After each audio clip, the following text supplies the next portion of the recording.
Now I will talk about a topic, an advanced topic called virtualization. You all know this, and I'm pretty sure that you're using this. So now it's important to understand how the operating system supports it. So let's talk about virtualization. Now, when we talk about virtualization, I'm pretty sure that you use virtual machines. It's a single computer system that's hosting multiple virtual machines, each of them running a different operating system. So here you can see an example where I'm using a Mac machine, and but in this Mac machine I'm running Windows operating system as in a window as if it's another type of application. Now this is a very interesting technology and which kind of is very complex, but now that we have studied how operating systems work, it's good to understand how this technology actually works. So this is a technology that is pretty old. It dates back to IBM's mainframes, which is actually making a comeback in the recent years. Now this virtualization, it's nice because it means that you can run a whole operating system inside a machine, okay, and then that means that if something crashes in here, you can still have another basic application that's running in a different window in a different machine. This is different from dual boot. Not that in the case of dual boot, when you boot, your operating system is fixed. So this is something that provides robustness against failures. Okay, and it means that you can run legacy applications on operating systems that are not supported on your current hardware. For example, imagine as your main machine is say a Mac, and say you want to run the MS Project, which is not say available on the Mac, but it's available on your Windows. So what you can do is you can run Windows on a virtual machine, and within this, then you can run your legacy application.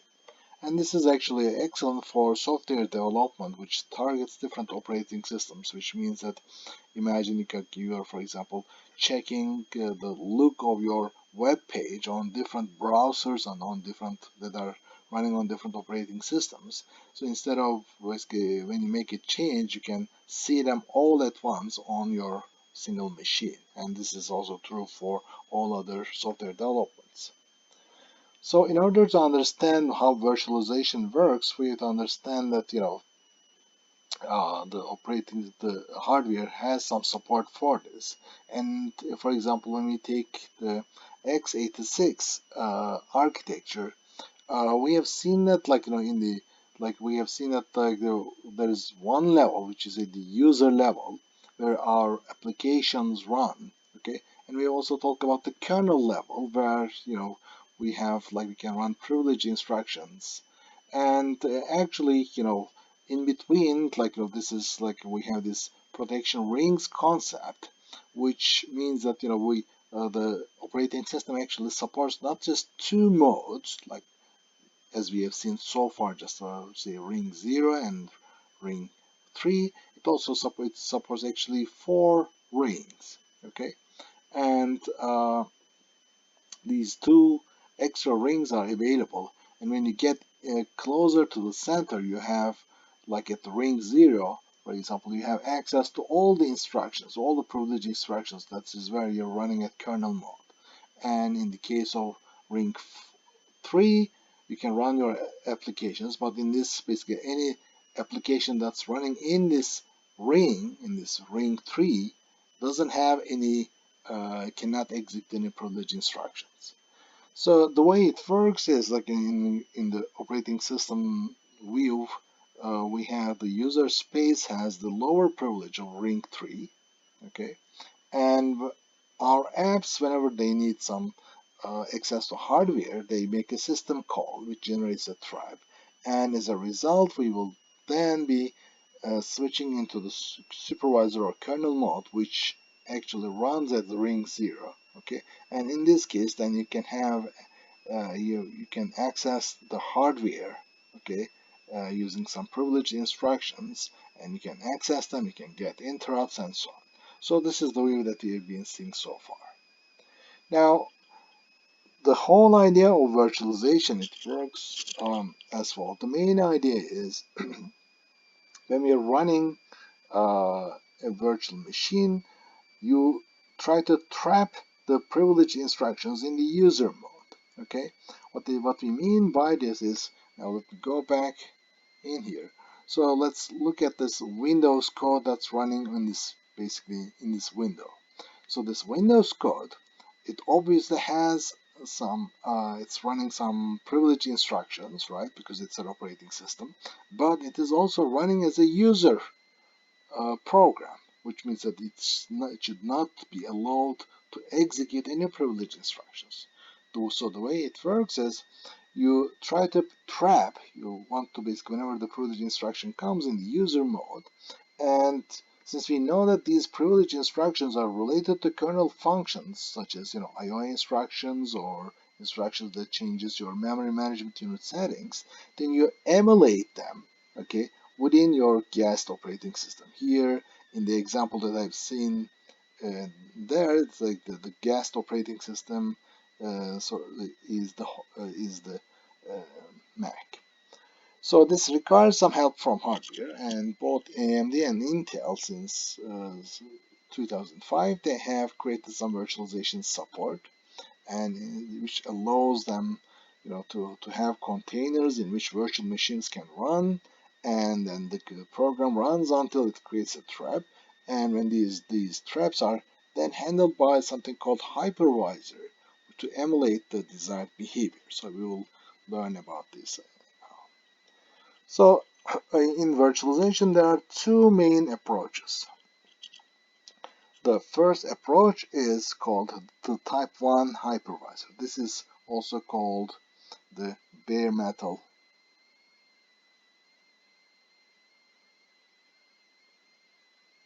hypervisor. And in this case, this was used in the early days of IBM's mainframes. And the idea is the following. So here we have the hardware at the lowest level. Okay, and what we do is we create a hypervisor which actually can then support different operating systems that's running in here. So in this case, this virtualization is implemented as part of this operating system, and this type 1 hypervisor emulates the actual machine. So it emulates virtual machines that would then support different operating systems, and on these operating systems then you can have your own user programs that's running in each of them. Okay, so this is, in this case, we do not have a host operating system, but what we do have is this hypervisor. We'll talk about how it works in a second. And then the second type of virtualization is done by type 2 hypervisors. This is what you're have been experiencing in today's technology, which is using VirtualBox and other virtual machines. In this case, on your hardware, you have some type of operating system. It can be Windows, it can be Linux, it can be Mac, whatever it is. And on it, you install an application program, which is a hypervisor. Then this, for example, in this case, let me just, like, this is, for example, the VirtualBox. Okay, it's it's a hypervisor, and once you have this hypervisor, then you can install a guest operating system on this one. Okay, and on this operating system, then you can have your guest operating system processes. Okay, along with the host operating system processes side by side. Okay, so in this case, the virtualization is implemented as a user program. Okay, that's running at the user level. And what it does is it interprets the machine instruction set, which also creates a virtual machine. Again, we will look into the details now. In type 1 hypervisor, this is the bare metal hypervisor, it runs on top of the hardware, and it duplicates the hardware for the guest operating system that it is running on top of this. Okay, so it's running on bare hardware, and here we have this virtual machine which is running a guest operating system. Okay, so the virtual machine is running as a user process. It is not allowed to execute any privilege instructions, and it thinks that it's running in since this is an operating system, it thinks that it's running in kernel mode, although if it is in user mode. Okay, this is called the virtual kernel mode. And when the guest operating system executes a privilege instruction, then it generates a thread. And here we have some support from the hardware, the virtual, basically, virtual user mode hardware in the host kernel. And then the hypervisor inspects the instruction if it was if it was guessed by the operating system running in the virtual machine, and if that is the case, then the hypervisor emulates what the real hardware would do if it confronted with that privilege instruction you executed in that user mode. So let me give you an example here. So in the early days, like at Meta, we had a machine that was called VM 1390. This was a mainframe. And in this case, when you had a user account open, then you would get a certain amount of disk. And so when you log on, there's nothing. It's like it boots up as if it's a machine that just boots up. Okay. And what it does is the following. So let me just make this example in terms of, for example, disk access. It would give each user, say, a disk of, say, 10 megabytes. Okay. Yes, it was that little in those days. So this would be my disk, and but in reality, say that the whole machine would have, say, 1 gigabyte of disk. Okay, so what it means is, when when you come here, when you first log in, you first have to format this. And in this particular case, imagine for these, this is a virtual disk, if you wish, which is basically supported, which is stored, say, some part of the actual disk. So now all you have to do is, when I'm accessing, for example, a read, say, block 10, now it has to be mapped to a read instruction on the actual machine. So maybe read 110. Okay, and in this particular case, like this is what the VM 1390 was doing, was duplicating everything, all parts of the hardware, okay, and mapping it onto the actual hardware. Okay, so on my machine, when I get my an account, I could have installed, say, MS-DOS. I could have installed, say, some Linux. I could have installed Windows, whatever you wish. Okay, and because all these machines, like whatever operating system that you have, eventually it interacts with the hardware by issuing some IO commands, right? And in this case, it was trapping those commands, read a certain block. It would get this is a privilege instruction, and then it would map this to an actual hardware instruction, execute this as if it's a system, system call, and then returns it back. So this was the idea behind the Type 1 hypervisor. So it was sort of a bare bones operating system like system, but its whole job was simulate the hardware. Okay, so it would emulate multiple copies of what's the hardware that's available in here to the guest operating system that was running on top of it. Okay, so this is we can call this, it's a hypervisor. It's not an operating system, since it would not support, for example, it would not support the file system or scheduling or other things, from the operating system point of view. Whatever it does, accessing the bare hardware, then it is only trapping those instructions. So this is not a full operating system. Let's go over the structure of IBM Virtual Machine 370.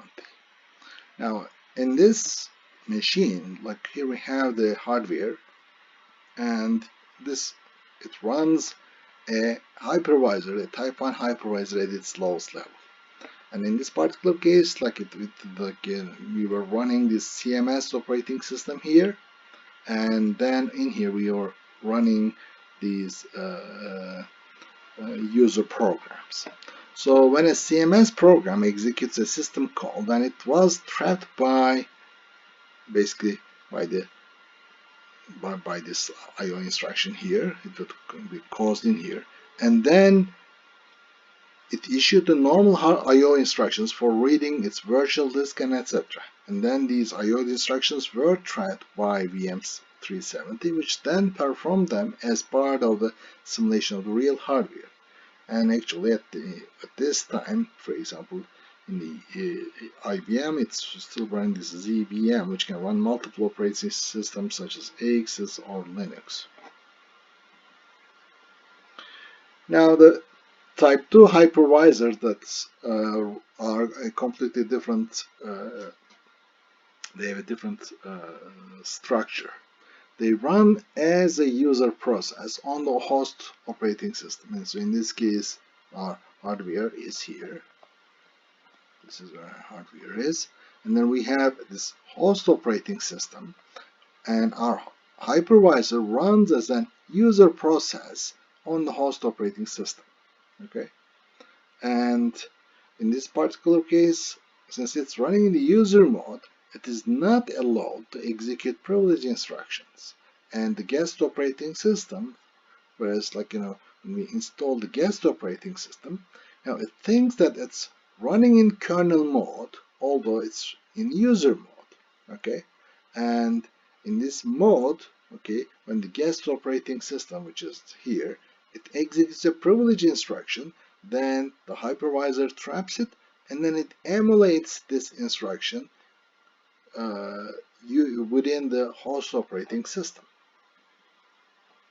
So if you have a look at the same picture on x86 virtualization, here we have our apps, which is running at ring 3, which is here, and then it creates a system call. Then here we have our virtual machine that's running, which would be running in this ring 1, 2. So these two different levels, this is where we have this virtualization support. And in here, then it would have access to some special instructions. And then below here, we have the hypervisor, which basically runs at ring 0 and then communicates with the hardware using interrupts or other systems. So let's have look at the VMware. It's another virtual machine type 2 hypervisor as a case study. So the VMware, it runs as a user program, such as Windows on the operating system, such as Windows or Linux. Okay, so you can see I have a Linux that's running in here, and on this machine, then I'm running a Windows, and on this Windows, then I'm running the Photoshop. Okay, and when it starts, when you start the virtual machine, it acts as a newly booted computer, and it expects to find the CD-ROM. It looks for and then you install the guest operating system on the virtual disk, and once it's installed, then you can boot it to run. So the way it emulates, the way it works is, when it executes a binary program, which, remember, it's just looking at these binary instructions, it scans the code looking for the basic blocks, which means that it's looking for straight runs or instructions that are ending in a jump, call, trap, or other instructions that change the flow of execution. Okay, so once it finds those blocks, so let me show that here we have our code. This is the executable that's running, and what it tries to do, it basically finds these blocks which can run, and it just has straight runs or instructions, no jumps, no calls, no traps, and etc. Okay, and then the basic block is inspected if it has any privilege instructions. If it finds a privilege instruction, then it is replaced with a call to a VMware procedure. So let's say that if I have one of them as privilege instructions here, if this is then it is replaced as a call, okay, to a VMware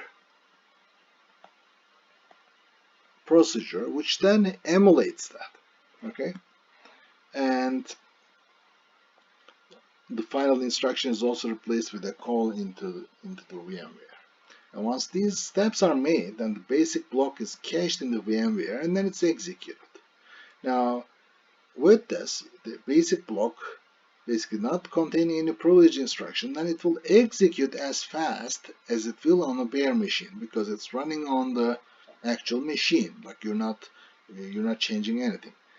But when it comes to the privilege instructions, okay, then they are caught and then they are emulated, and this is actually known as a binary translation. So it catches these privilege instructions, and then in this VMware, then it translates these instructions. For example, trying to read a block from the disk, then it changes them such that it makes system calls within the host operating system such that it gets that block and then returns it.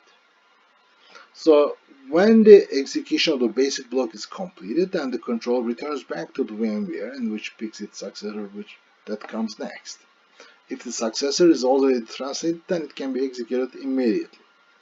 Eventually, as a result of this, most of the program will be in cache, meaning that and it will run close to full speed. And you can see that there's no need to replace any sensitive instructions in user programs, and the hardware will ignore them anyway. So when we compare type 1 and type 2 hypervisor, you can see that type 1 is a much more general thing, whereas type 2 is kind of like it's an add-on system.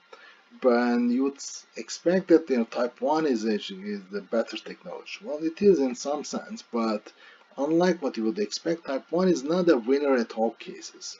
It turns out that that the trap and emulate, which is used in type 1, creates a lot of extra overhead due to the handling of the traps, because you're making essentially a context switch.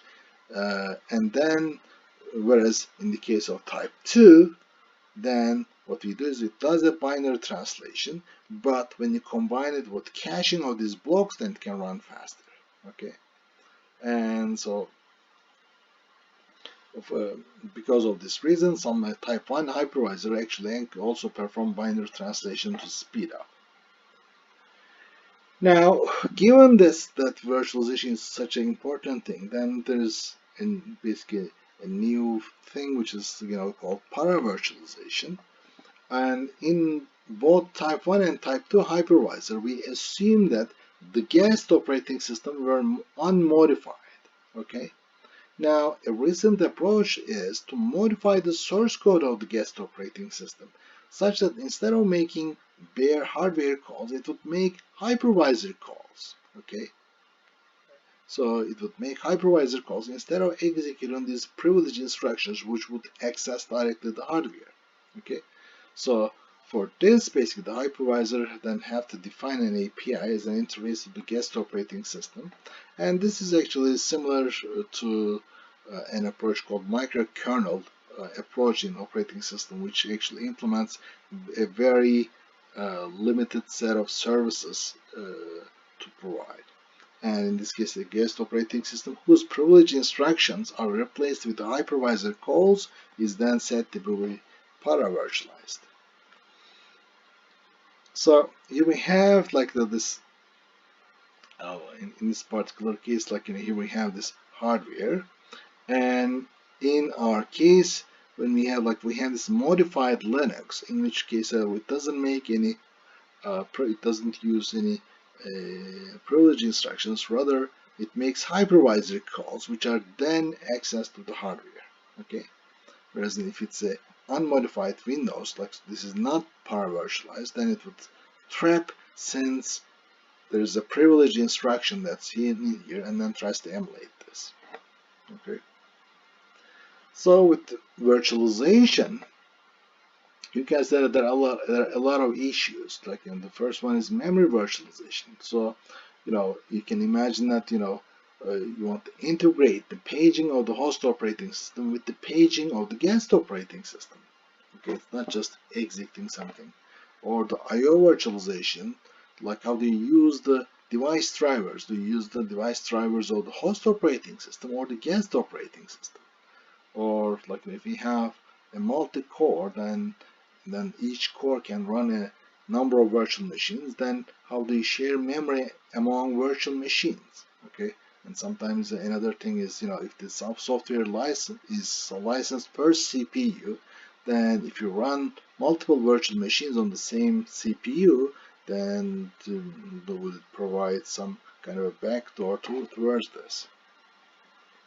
So this is an issue, but this is a rather advanced topic, and I have just put up some links for those who are curious. And this will talk about virtualization, the container technologies, containers, versus virtualization, not containers, and the C groups, which defines the namespace that would basically make virtualization that would link virtualization with the container technology.